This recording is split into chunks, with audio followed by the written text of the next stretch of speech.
There. All right. Uh, everybody doing well tonight for this last night before school starts? Yeah, it took my youngest to get taken at the high school or middle school. My screen. Yeah, it's been kind of everyone's doing the back to school night stuff early except for the high school. We always do ours for some reason later. So I think ours is the 20th of September, if I remember correctly. For pictures? Oh no, pictures are next week, Thursday. Okay. Yeah. Pictures are, next week, Thursday. And back to school night is Monday maybe it's not. Oh, it's next week, Thursday. Oh, really? I haven't even gotten past this week. Okay, I'll put that Monday, on it's my calendar. Monday the 13th. Monday the 13th is when back to school night is. There we go. I have got something else on the calendar now. What are the times of that? Really good question.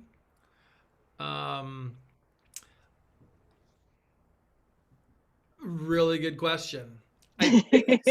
I think they traditionally do like a parent gig thing from like 6 to 7, and then they run through the schedule. You run through your schedules from 7 to 9, I think it is. So, but I'm not quite sure. So don't necessarily quote me on that.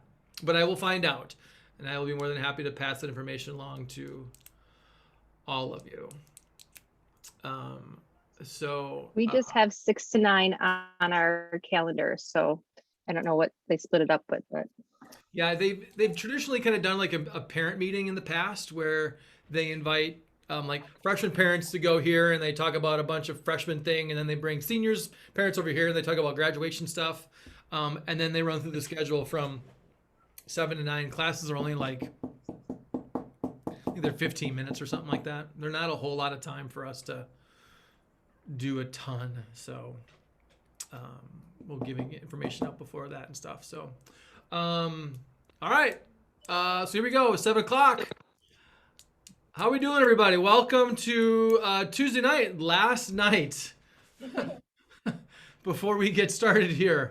It was a long day today, a lot of meetings this morning, and just frantically trying to get everything ready. It seems like I created my list and I sat down and I was like trying to check things off, and I never got going on my list. I was just thinking of something else that I was needed to do. So trying to get things going. We're excited for tomorrow, getting all the freshmen in and the new students in. So I guess I'll just kind of start things off with, does anybody have any questions, first of all, that are burning that you need to have answered before I jump into kind of what I was going to talk about tonight?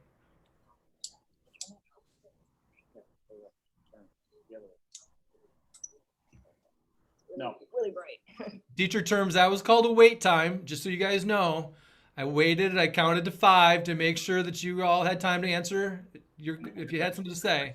All right, so here we go then. What we're going to do tonight, we're going to talk a little about, we're going to kind of get started with Canvas and what's the difference between Canvas and Powerschool. Just out of curiosity, did anybody by a show of hands,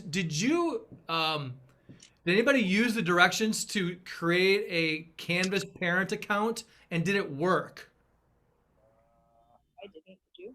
Awesome. Nobody? I think I did. I think I did. I printed One. it. Did anybody else do it? Yeah. Okay, did it work? Yes. Awesome. Okay. I'll have to go back to it, but Right, yeah, that's fine. I tried to put the pictures in there, and I'm just going to kind of go through it really quickly with you guys, but the pictures is what you should be seeing when you do it. So I tried to set things up, and I took pictures of my daughter's account, and I tried to create a new account and use some other stuff. So it should hopefully all work. Just so you guys understand what's the difference between Canvas and Powerschool, and this is kind of the major focus for tonight. So Powerschool, you guys are all familiar with. It's the thing that you're going to look at when you see your students' grades. So when you want to see what their current grade is in class, you're going to go to Powerschool. And Powerschool should be fairly up to date when you look at their grade. So just so you know, teachers have 10 actual class days to put an assignment in the grade book. So that if I get an assignment in tomorrow on Wednesday, I technically have 2 weeks to turn that assignment around and put it into the grade book. Now, most teachers, because we use Canvas, that tends to go a little bit quicker. But Powerschool, you should kind of get as a nice little snapshot. You've all used Powerschool before. One of the things that I kind of tell, and I kind of say this at back to school night, is, Powerschool is a great tool.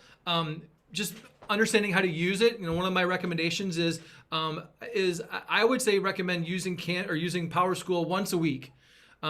If you look at it nightly or daily, it's going to drive you crazy because it never really changes like the way you want it to change.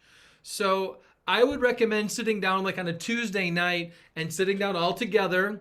And I like to say, get a little bowl of ice cream or a little cookie there, and you're going to go through Powerschool. And what you're going to see in Powerschool is A, the current grade, and B, what you'll also see then is what's missing. So something that's not been graded yet is what you'll see in Powerschool. The reason why I kind of say Tuesday night, because then it kind of gives you the rest of the week to kind of put a plan together. Maybe you need to email some teachers. Maybe your student needs to see a teacher and stuff like that to kind of get the ball rolling with things. So that's why I kind of recommend Tuesday night. And if you do it consistently on Tuesdays, once a week, you will see the changes of things. But if you're ever looking for the actual grade of class, always go to Powerschool. Okay? So Canvas. Hey, Mr. Austin, people are asking where they would sign up. Where do they sign up for Powerschool? A couple people are asking in the chats where they would sign up for Canvas, PowerSchool and Canvas, from new parents to the district. Where do you sign up for Canvas? Is that what the question was? Cool. They're asking. I need to receive a link. Well, so the directions that I put in there for Canvas, it works great if you. Now I know not everybody has a cell phone and things like that, but if you the directions I gave you is for downloading the Canvas parent app for your phone and then setting up an account on your phone. If you don't want to set it up on a phone, I need to get you different directions because I had a parent already email me asking, I don't want to use a phone. How do I put it on my computer? And that was a great question, and I don't know the answer to it. So I need to figure that one out. So the only way that I know how to do it is by doing it here because that's how I've done it. So I will figure that part out. Do you know what to do if like I go into my Canvas parent and it's for his last year's information? Right. So that's okay. As It'll- long as you see last year's information, you're fine. Okay. Because It'll teachers update. for this year haven't published their courses yet. And so when they do, they will repopulate with the current courses. So if you've done this last year, you're all set. So, I've used Canvas for like 10 years yep. since it started. And on a computer, it's not that hard for parents to upload. Yeah. Because I'm a science teacher. That we started Canvas when the university started it. So I need to figure out what's the place to go to get the account. Usually it's the portal on the district's webpage. So it'll be on the main menu feed is where it should be, but the district's webpage has been glitchy the past like week or two. To say Right. the least, right? Yeah. You guys should be able to put in, I put a link in the chat. It's vasd.instructure.com, and that should get you to Verona's Canvas on the website. So I'm wondering if you don't have the app on your phone, you should be able to get to it then and then sign up for a parent account under your kids' Yeah. classes, I hope. I think that's it too. So by the way, Miss Bowman, who is here to my left, Miss Bowman, I teach with. Sarah, you can introduce yourself. I'm a special ed teacher. I co-teach with Mr. Austin 4th and 5th hours. So a few of your kids might see me. I do have a science background and I'm new to teaching. I got my teaching licensed last year, and this is my second year at the high school, and I absolutely love it. It's a great job. And Sarah And and I he's do, not so bad to work with. Sarah and I do a great job of working together. I do agree, I think that vasd.instructure.com, when I type it in, my computer already brings me to my Canvas page. So that's why I wasn't quite sure if that's where it is. But I think you can go there to get your parent account for your computer if you want to do it that way. And I think you kind of follow the same process. So, let's see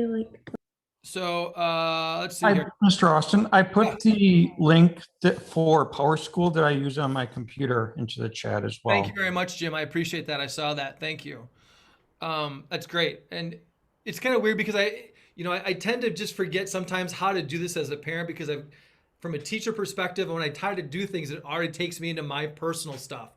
So it's a little bit harder for me to kind of figure out sometimes how to do that. So I appreciate the power of the group here.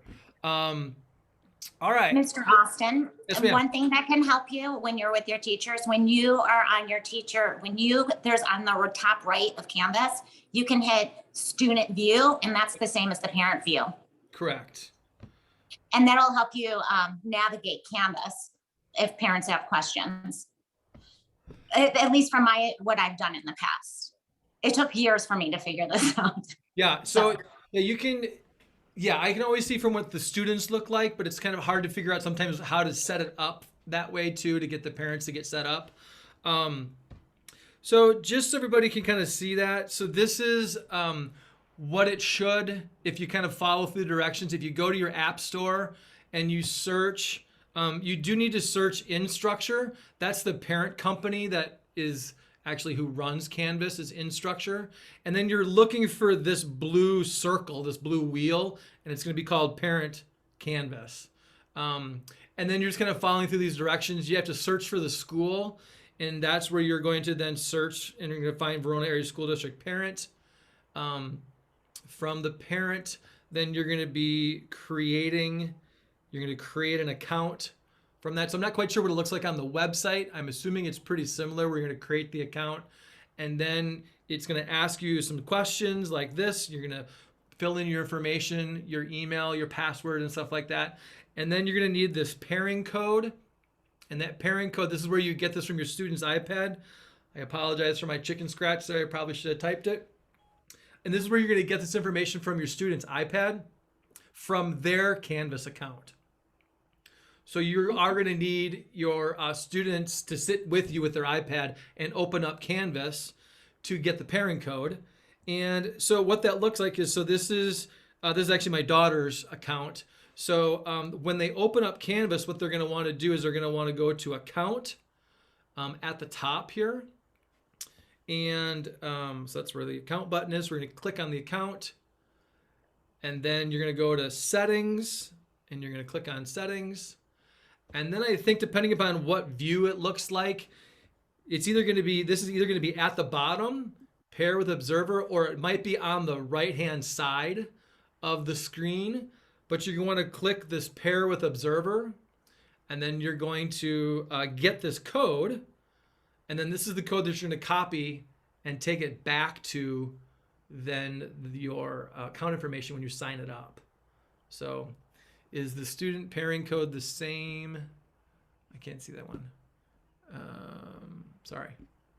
I don't think it's the same as PowerSchool, but I'm not sure. My guess is it's specific to Canvas. Correct. It is. It's specific to Canvas. And then each student, so if you have multiple students, grades 6 through 12, each have their own observer code. Okay. And what the observer code allows you to do, sorry, this is where you're going to put the observer code in. And then you're going to hit start participating, and then you can see everything. The nice thing about it is, like, again, this is kind of what it looks like on my phone with my daughter's account. These are her classes from last year. It's just because they haven't been unpublished and the high school teachers haven't published their new account, the new classes yet, but they will populate when they do. But the great part about it is that you guys can also you can go up to settings here, and you can create different alerts. So like when grades change, or when an assignment has been turned in, What's the district code for Powerschool? It is the district power code is SHZN. It doesn't look like an N, and that's the Powerschool code. SHZN, I believe it is, and that should get you into the Verona Powerschool. So the nice thing about when you use Canvas is that you can set up different preferences and alerts to see like when an assignment's been turned in or it's been turned in late, what the score is and things like that. You also get to see the calendar feature, which is probably one of the more important parts to it, is that you can see then what assignments are due. So there's the main difference between Canvas and Powerschool. Do they have the same? I didn't see that. I'm sorry about that. What does it say there? 2 new messages. Yeah, they have the same iPads. So they should have been able to keep them from last year over the summer. Yep. If you are a new student to Verona, you will get those on your first Yep. actual school day, I believe, but I'm not positive. I know transfer students that are above 9th grade will be getting them tomorrow during their transfer student meeting, but I'm not sure about 9th graders that are new. Yeah. So the biggest difference between Canvas and Powerschool, as I mentioned, is you see the current grade. So what's the up-to-date grades? Like you want to know where they are, what their grade is in class, you go to Powerschool. You can also see missing assignments there as well. Canvas, on the other hand, especially using this calendar feature, this is what you're going to see on the day-to-day basis. So like when an assignment has been assigned and when it is due. And then you can also see if your student has turned it in, and then also too what their score was on the assignment that they turned in. So Canvas is really the day-to-day operations of school. This is where pretty much all the staff members are running classes through. This is what we created from last year, and teachers are still using it this year.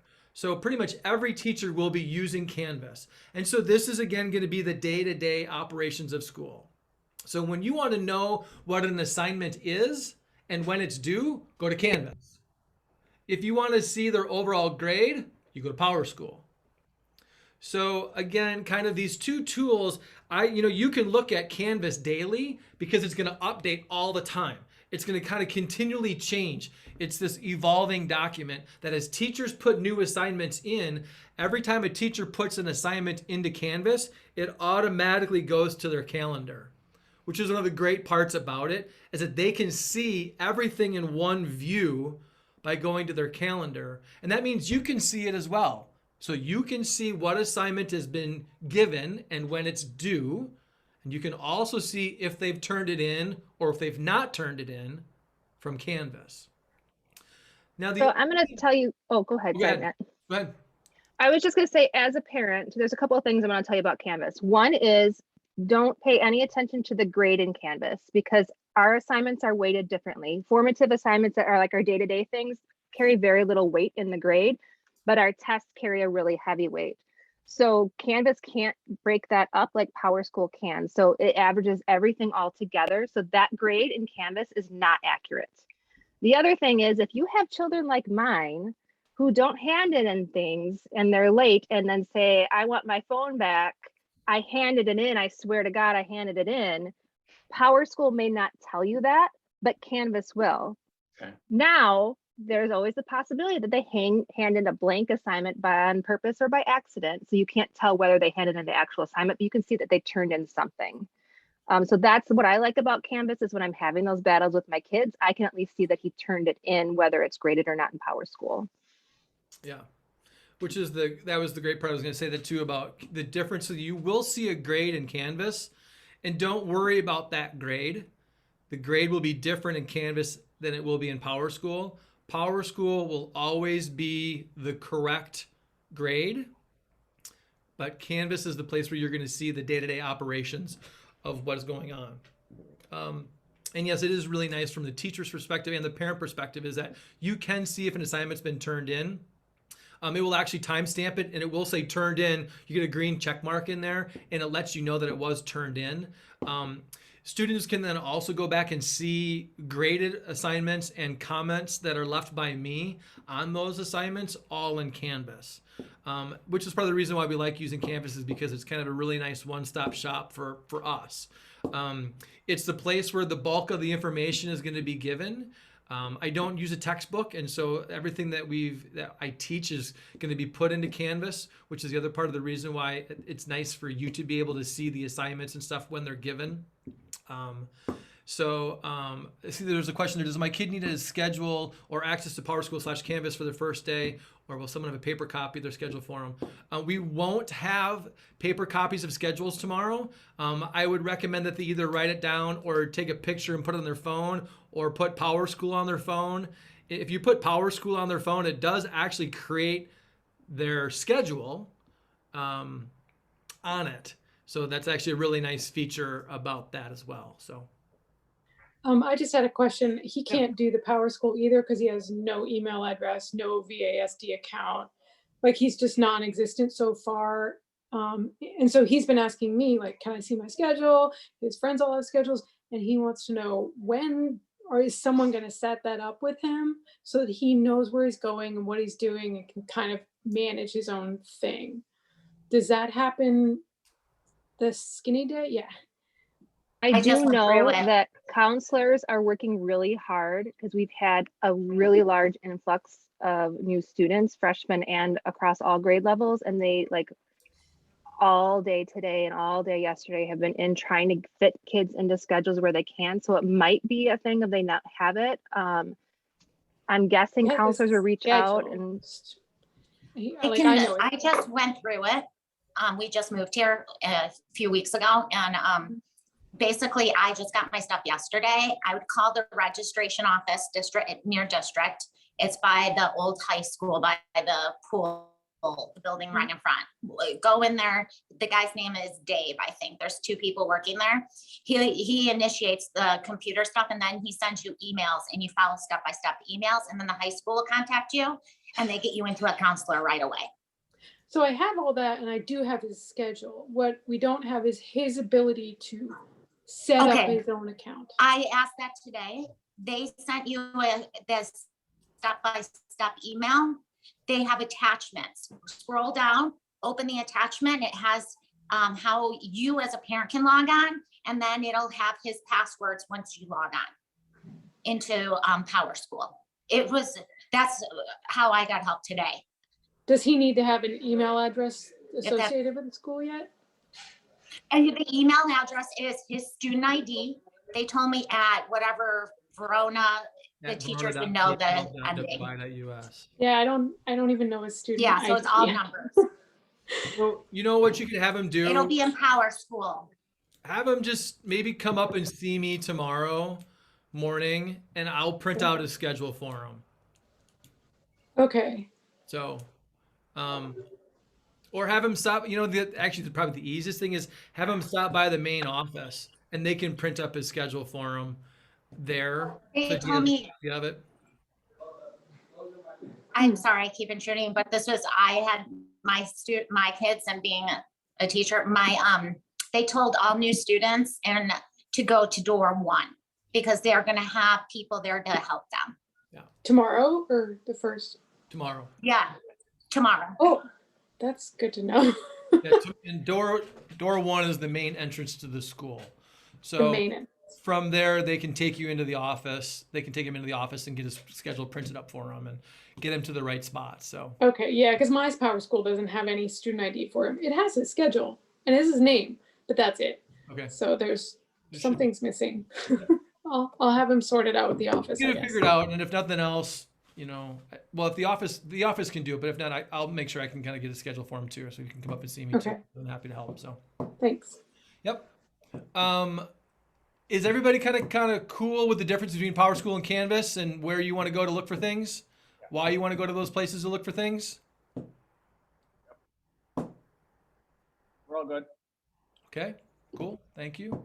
Appreciate that. May I ask what is the weight of the assignments? What's that?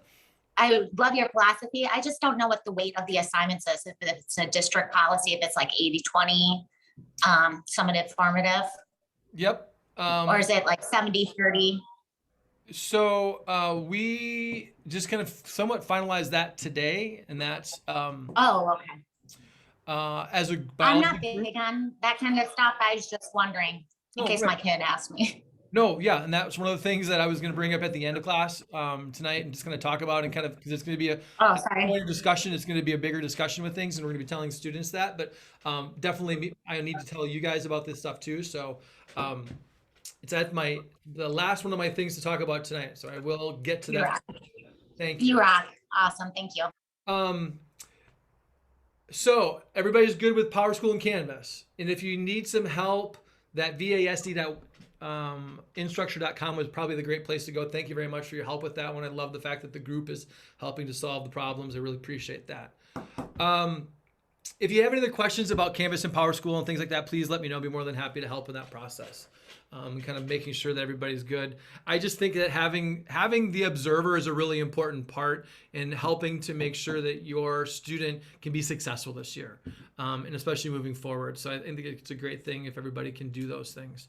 The next thing I was going to talk about was the difference between advisory and A+ and the lunch schedule. So this is kind of the other big thing that's somewhat confusing for things.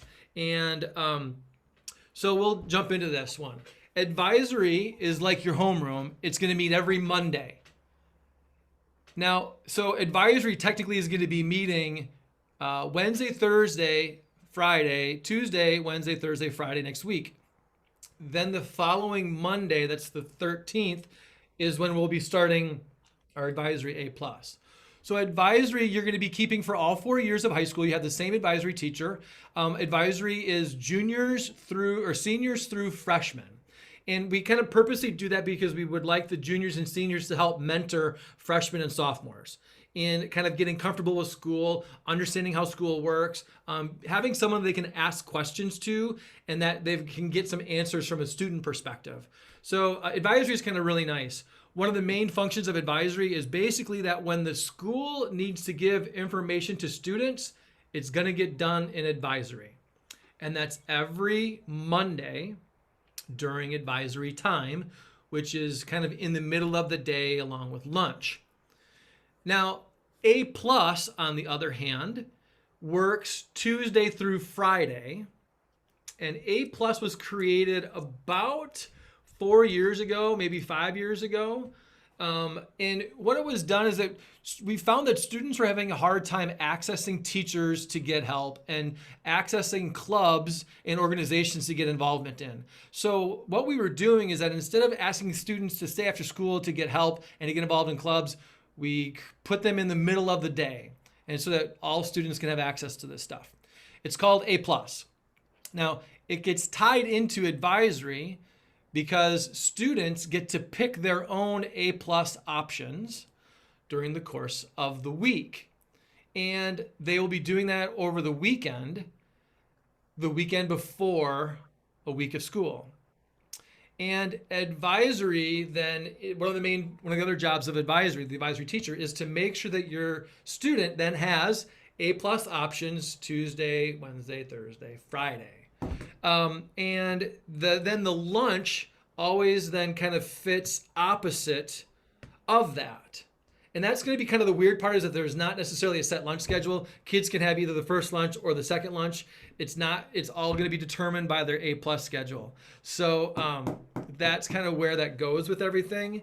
And so I kind of just put this is our regular bell schedule here. And so you can see then that this idea that we have 2 lunches, there's the A lunch and the B lunch, and that you can either go to lunch first and then you'd have advisory / A+ second, or you'd have advisory A+ first and then lunch second. Now, the advisory period is set by houses. So like I'm in house 1. So on a day 1, this gets kind of somewhat confusing, is on a day 1, my advisory meets first, and then we go to lunch second. So if advisory falls on a Monday, day 1, we will go then 1, 3, advisory, and then lunch. If my advisory falls on a day 2, it flips. So it'll go 2, 4, lunch, advisory. So I know that's as clear as mud. I understand that part. We'll all get through it together. It's more just less that the advisors need to tell our students on day 1s, this is what you do first, and on day 2s, this is what you do first. And we'll figure that part out. Now, the advisory, or the A+ part then of this process, so there's this thing called adaptive scheduler that's in Powerschool. We're going to show all the students where this stuff is, and I will show you where this is as well. Which house do you know you're in? That should be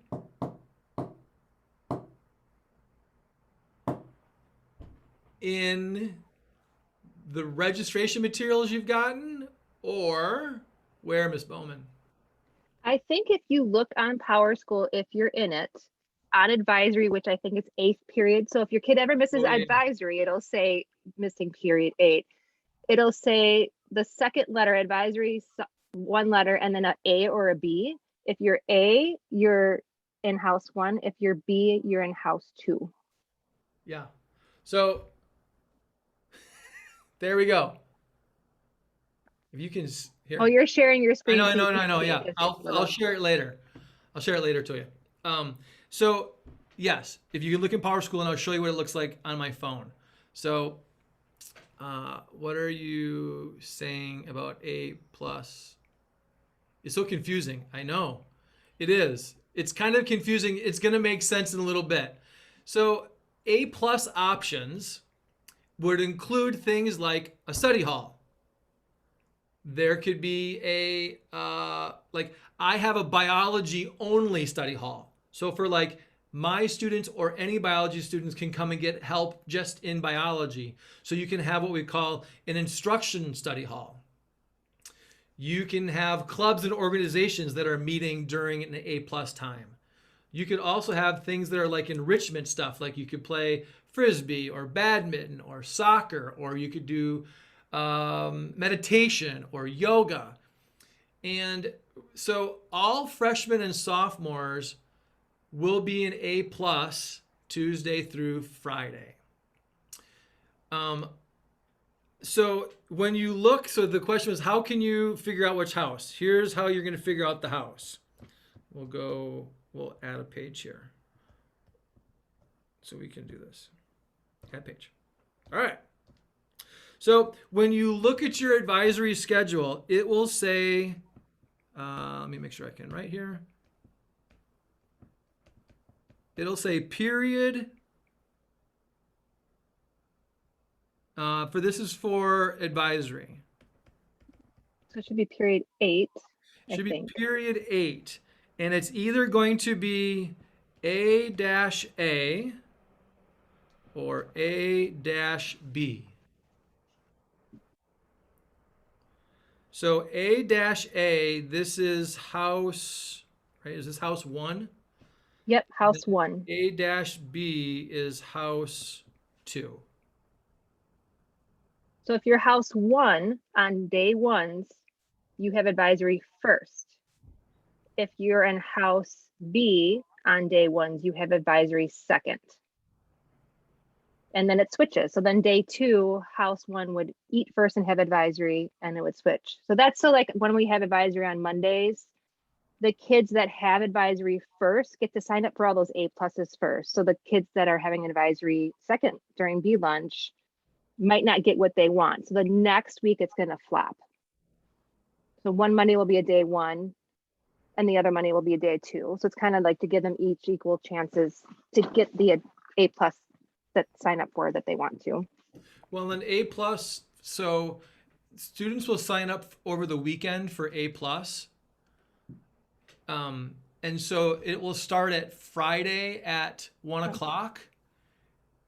The sign up stuff starts Friday at 1 o'clock and it runs Monday until noon. And then it closes Monday at noon. And then that's when advisories begin. And then, so like my job as an advisor is to make sure that my students in my advisory have signed up for A pluses Tuesday through Friday. And if they haven't, then I put them into something for A plus. Now, I understand that this seems rather confusing. I understand that. And it seems a bit daunting at first. I completely agree with you.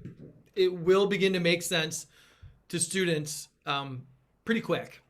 It's actually a pretty simple process. What they kind of end up doing is, one of the nice things about this is that they can pick what they want.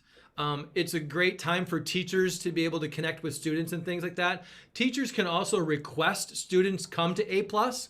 So like if I know that your student is struggling, I might invite them to come to my Tuesday biology instructional study hall to get help from me. If I request them to come to my A plus, they can't change that option. It's locked into their schedule. So when a teacher requests them, that's what they have to do. They don't get a different choice in that matter.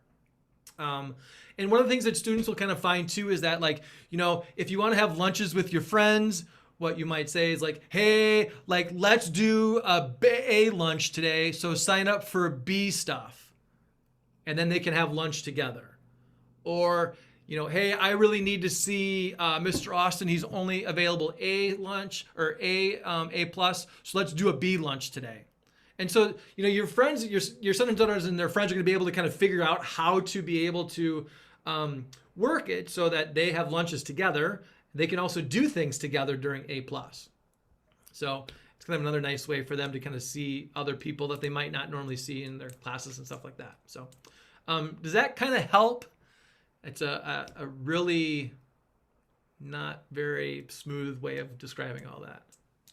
And they're going to have, so they won't start doing A pluses until the week of the 13th. They have advisory this week and all next week specifically so that we can teach the kids how to do this. It's not going to be like, here you go, sign up for whatever you want. They're going to get instruction in all of this. And Sharon had asked if students with accommodations use A plus for like extra time on tests and stuff. Usually because we use a block schedule, my experience has been that extra time, class time has always been enough time. If not, yes, we will find extra time to do it, whether that's during A plus or a study hall, whatever it needs to be. But I have not run into a situation where the time ran over class time. Yeah. And so I have a question about, is there any way that they can change their A plus midweek? Like what if they discover that they need to do office hours because they failed something Monday and they don't want to wait a whole week and a day to check in? Right, good question. If they technically only advisors are supposed to be able to change their A plus options. So this is what I tell my advisees, that if you need me to change your A plus, just email me and I'll see what I can do. Like if it's open and available, I'll change it. And if I can't change it, I'll email you back and just say I can't do it. But that's what I would tell all of my students is that if you need to change your A plus midweek, email your advisor and they can change it for you. So, yep. And then again, their lunch schedule is based upon what A plus offerings are being offered and when. So, like I said, their lunch schedule can literally change. Like Monday, they can have an A lunch. A lunch. Tuesday, they could have a B lunch. Wednesday, they could have an A lunch. Thursday, they could have an A lunch. And Friday, they could have a B lunch. It all kind of fluctuates and changes. So students won't run out of options for A plus. We actually create more options than we have students that need spots. So there won't be things that kids, like there won't be something that a kid can't do. They like a study hall might fill up, but there will always be a place for a student to go, if that makes sense. So, and kind of what they're going to find is like, I'll be honest, kids kind of find a rhythm. Like I had always the same kids coming to my study hall. They just liked being there. They liked hanging out with their friends.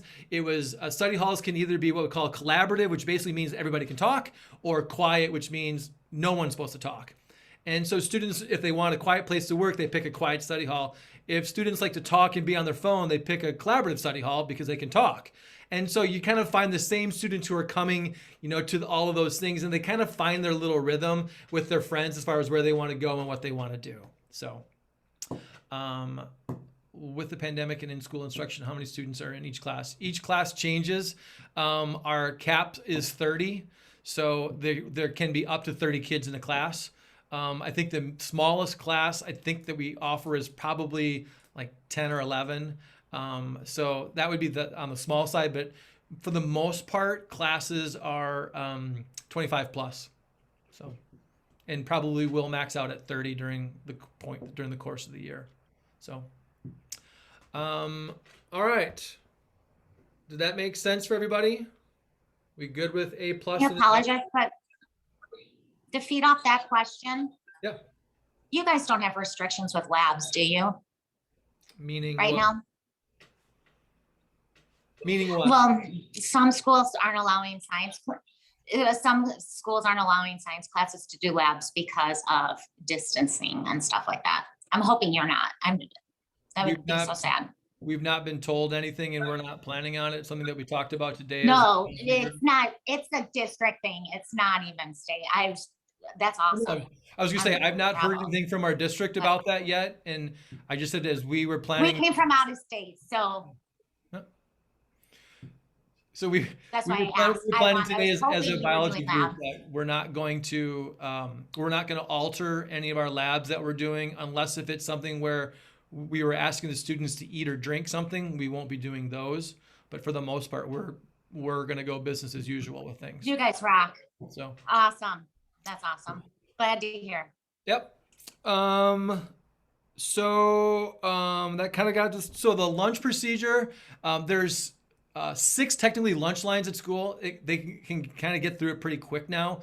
There are 4 lunch lines downstairs on the first floor in the main, what we call atrium, which is where the lunch lines are. There's 4 of those there, and I think it's all the same lunch line there. And then there's 2 more upstairs in the cafe, which have a different menu, and I don't know what they are. I think it's on the website. So you can probably find it there. They do post the menus for the month, I believe. And I heard them talking about it today. That I heard all the really good stuff is coming this coming week. So kind of exciting stuff. So and kids can kind of eat anywhere they want in the atrium and the cafe, which is the second floor kind of our school there. And the only restrictions that we're doing is that we're only basically allowing 2 students per table. And we've blocked off or told students not to sit at these spots. So basically it's 2 people per table. So that's kind of the lunch policy, the lunch way to go. Kids are more than welcome to bring their own food if they'd like, their own lunch, like my daughter does, or you can get the hot lunch.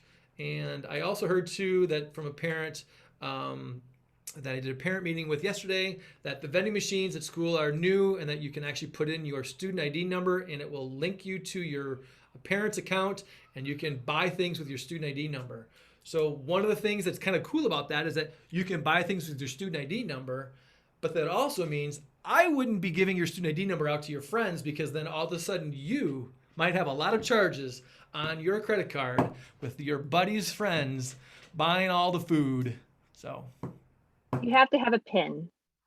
I know. I So- wouldn't tell people the PIN though. You know how kids Don't tell go with people the these PIN. Everybody knows the student IDs because they're part of your emails, but you do have to have a PIN for things. I do that. have to PIN, right? I do have to PIN. Yeah, and you can also eat outside, like anywhere outside on the grass, on the social stairs, inside or outside. So they're really hoping that a lot of kids utilize the outside space while the weather is nice to kind of help mitigate the risk of catching anything. Yep. And they also made a change this year, which doesn't really affect you guys, but for juniors and seniors, so in the past, juniors and seniors who are passing all of their classes could get 2, what we call a double lunch. So instead of going to an A plus, they would have a whole hour of lunch. This year, what they're doing with all the COVID stuff is that they're allowing juniors and seniors to have 4 double lunches and be gone for the whole lunch period, but they also then have to leave the building.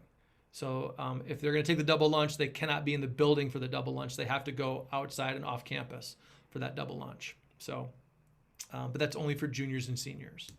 So, 2 more years to wait on that one.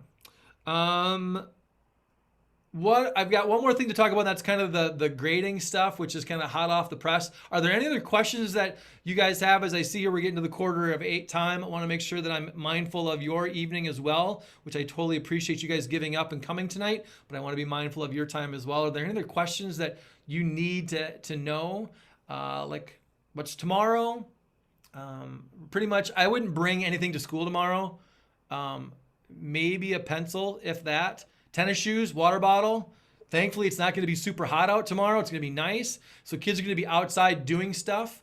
There's going to be small groups working with mentors, which are juniors and seniors who have gone through some training stuff where they work with freshmen, and kind of we'll be meeting with them during the course of the whole first semester during advisory times as well. And so there's going to be some mentor who are working with freshmen. They do some small group work where they're going to be doing some like low ropes course and some initiative stuff. They're going to get a building tour. They are going to run through their whole schedule. They really don't need anything except their schedule and some tennis shoes and a water bottle. And that's all they're going to need for tomorrow. Now, if your kids are like mine and my daughter says, but Dad, I have to bring my backpack, you don't need it. So she doesn't believe me when I tell her she doesn't need it, but you don't really need anything tomorrow except for a water bottle and your schedule. And that can even be on your phone. So don't worry about that stuff. I have a question. I know they don't have lockers, but what are the kids who have sports practice afterwards and they have a second backpack? Like they're carrying their school stuff in one backpack. What do they typically do with that sports backpack? So he'll have one tomorrow, for instance. So all athletes should be getting a locker in the team room, so they can put that bag in the team locker room, which would be down in the gymnasium. Or any student can get a locker at school. Like my daughter kind of fits in that same boat. She rows after school down on Monona Bay. So she doesn't want to bring her rowing bag and lugging that around all day. So we got a locker, which was by her last class of the day. And so if you want a locker, all you have to do is go to one of the 3 offices in school, either the main office, the second floor office, or the third floor office, and they have a basket of locks. And on the lock are 2 cards that have the combination on it. All you have to do is you can go pick out any locker you want in school and you put the lock on it, and then you return one of the cards to the office with their name, student ID number, and their locker number that they picked. So if a student does want a locker, they can get one, but athletes should have a locker in the team locker room. And I don't know. Do you think that's just varsity ones, or do you think they give them that at the beginning of school again? Because I mean, he's had 2-3 weeks of team stuff. They should be getting one. I don't know if it's just, I don't know what sport, if it's football or cross country. Soccer. They should be getting one. Okay. And like I said, if not, you could just find one, as okay. like the gym as you want. Great. There's locker bays kind of around, but they purposely designed the building with students carrying a backpack in mind. So, yep. Anything else? Any other questions? Do we know how our kid knows which house they're in tomorrow for the activities? So they're going to go to their advisory first. And then from advisory, things will kind of kick off from there. So as long as they can make it to advisory, then mentors will help get them to go where they need to be going for the rest of the day.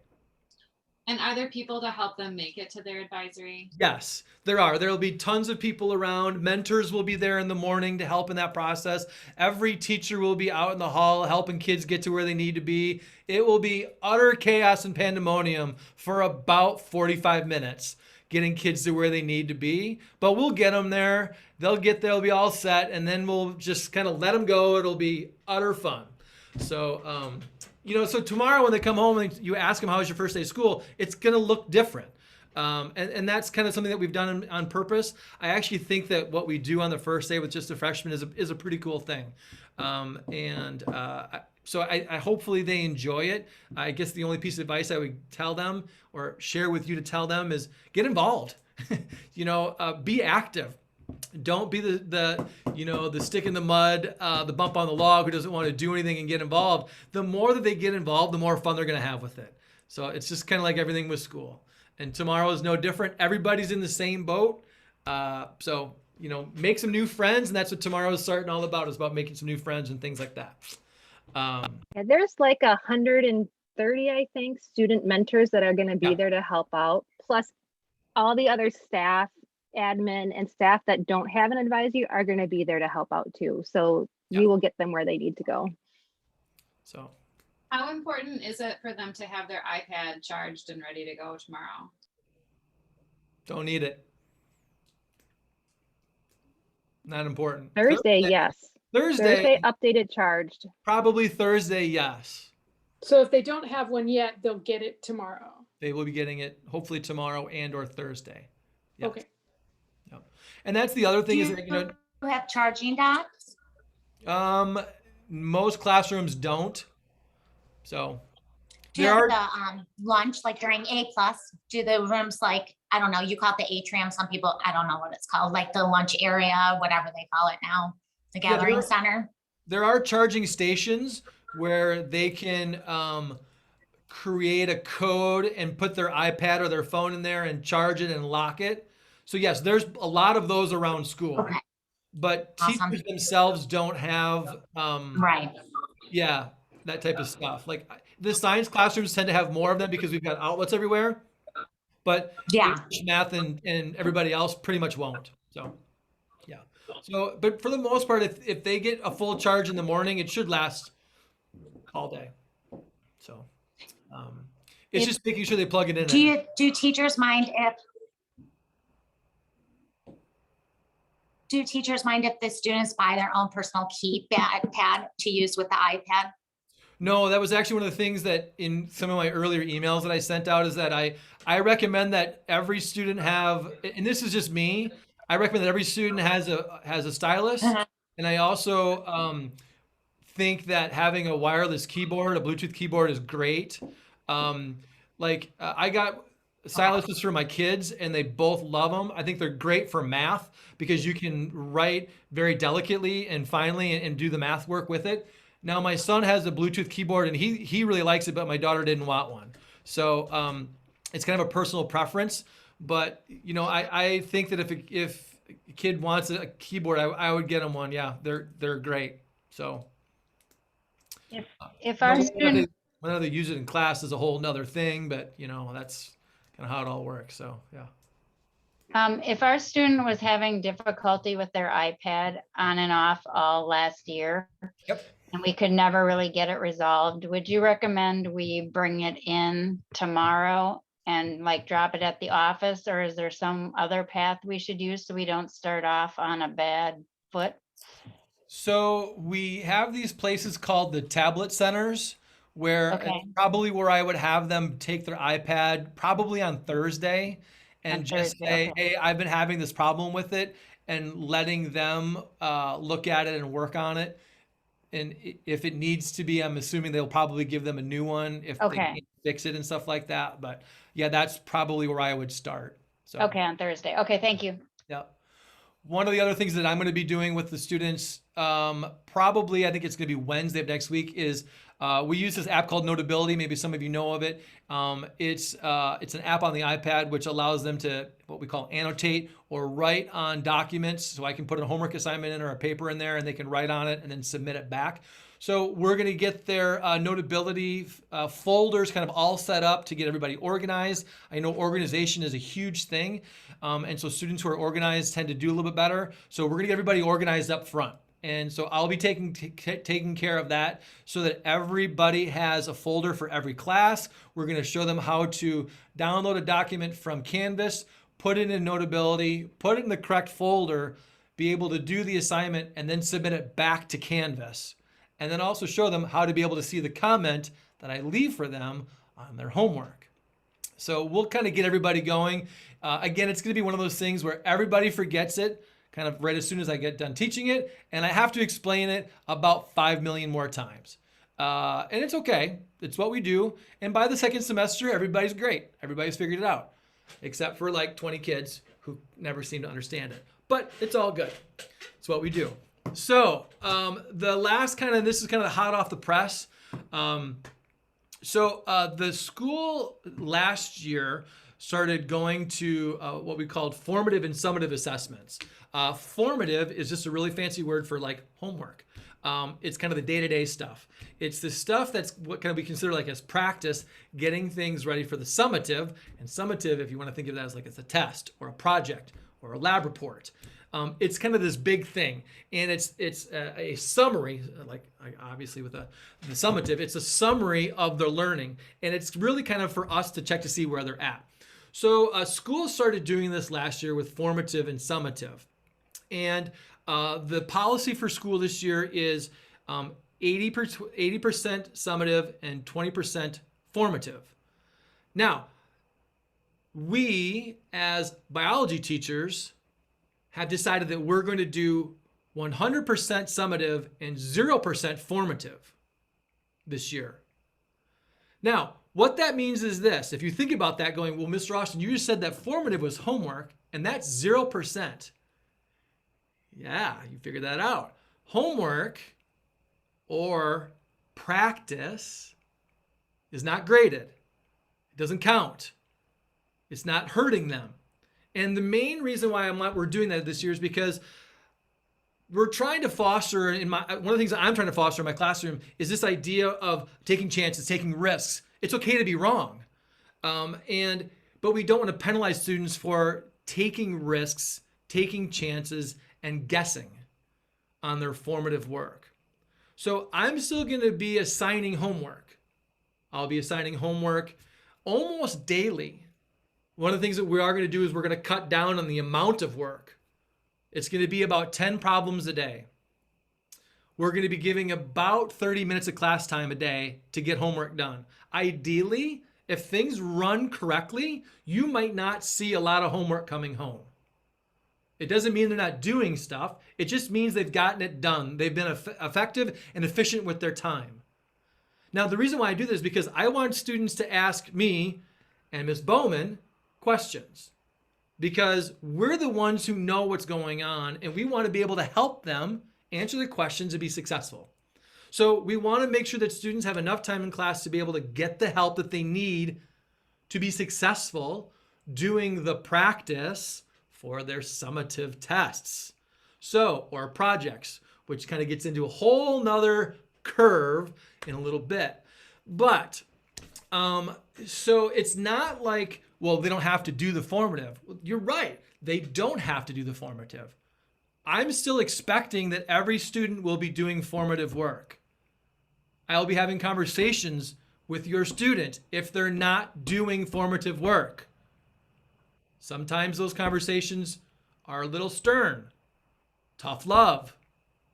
About being successful is doing formative work, even though it's worth 0%, but it's practice. And again, the whole idea is that I would rather have a student take guesses, right? They're doing their homework, they've gotten home, and I'd rather have them try it and get it wrong, but then help them and not penalize them for guessing. Because when we assign homework and we give a point value for it, a lot of times what happens is students are just going to copy their buddy's homework assignment. And what happens is then these kids then get a lot of A's on all their formative homework, and then they fail their tests. And then you as parents come to me and say, well, but my kid got all of these A's on all these homework assignments. Why'd they fail the test? And I say it's because they never learned the material in the first place, because they were probably copying it from someone else. Because they feel inclined because they want to get the points. So when we assign a point value for something, now students are working towards a point versus working for learning. And so we end up having this idea of a growth mindset that we want students to say, I don't know it yet, and continue to keep learning and making mistakes and understanding what those mistakes are and how they can correct them through Ms. Bowman and myself, versus this fixed mindset of I have to get a grade. So what that means is this: there's going to be 4 summative assignments summative assessments each quarter. So their grade is based upon 4 grades. That's it. Now, I'll be giving homework every day. I'm still spending about 3 hours of outside time a day grading homework and leaving comments for them so that they can see what they're doing wrong and helping them to understand that. But their grade in biology will be based upon 4 assignments or assessments a quarter. That means 8 for the semester. Okay? Now, this is hot off the press. You're the first one knowing about this. So, like, that's pretty cool. Now, when we tell this to the students, and I always think about, right, as the educator, I always think about I have to create something for the least common denominator. Or as I like to say, like, students are like water. And when water flows downhill, it takes the path of least resistance. And my job as the educator is to put barriers, dams, roadblocks that makes the water turn and go different directions. So my job is to still be the best educator that I can in teaching them and giving them practice to be successful on the summative assessments. Your son or daughter's job is to do those practice assignments to the best of their abilities, ask a ton of questions so that they can get all the help that they need to be successful on the summative assignments then. And if there's anything that I would encourage you guys as parents and guardians of these wonderful students that we're going to mold their minds, is encourage them to ask us questions. I think that's a skill that kids don't have. They're nervous about asking something when they don't know it. So instead of maybe you emailing one of us and saying, hey, my kid doesn't understand it, what can you tell me what they're doing? Have them come back to class when we're available during that big chunk after he's taught about the subject and ask one of us. We are more than happy to sit down and help them understand anything. Like, that's what we're there for. We love it when kids ask questions. So building that kind of self-advocacy for your kids is a really big deal. So encourage them to do that instead of like having, oh, can you ask Mr. Austin or Miss Bowman, how am I supposed to do this? I don't get it. Send them back to us and tell them that they don't get it. So the goal for Miss Bowman and I is that we create a classroom that's inclusive, open, for risk-taking, for chances to make mistakes, to look foolish, like I look all the time. We're going to do some kind of goofy things for the next couple of days and trying to establish that rapport with the students. It's going to take some time. You know, one of the things that I learned last year when we came back to class is that students struggle with engaging with other people again. I'm hoping that the summer have really helped in that process because they've been able to chance to get with their friends and their buddies and talk again. But it's going to be interesting to see the dynamic of how a classroom works. And so Sarah and I need to build and foster that into our classrooms, but really trying to make sure that students understand that our job is to teach, their job is to learn, and we're going to help them in that process of learning, but we're also not going to penalize them if they get things wrong. We're not going to penalize them for turning things in late, and we're not going to penalize them for not doing something. So it's kind of where we're at. Okay, it's 8:01. I just dumped a ton of information at you tonight. This was like big time stuff. This got me prepared for teaching, which is good. You guys were asking me tough questions that I couldn't answer. Miss Bowman had to save me many times, which is what she does. So it was good stuff. Anybody have any final things that you need to know for what's coming up?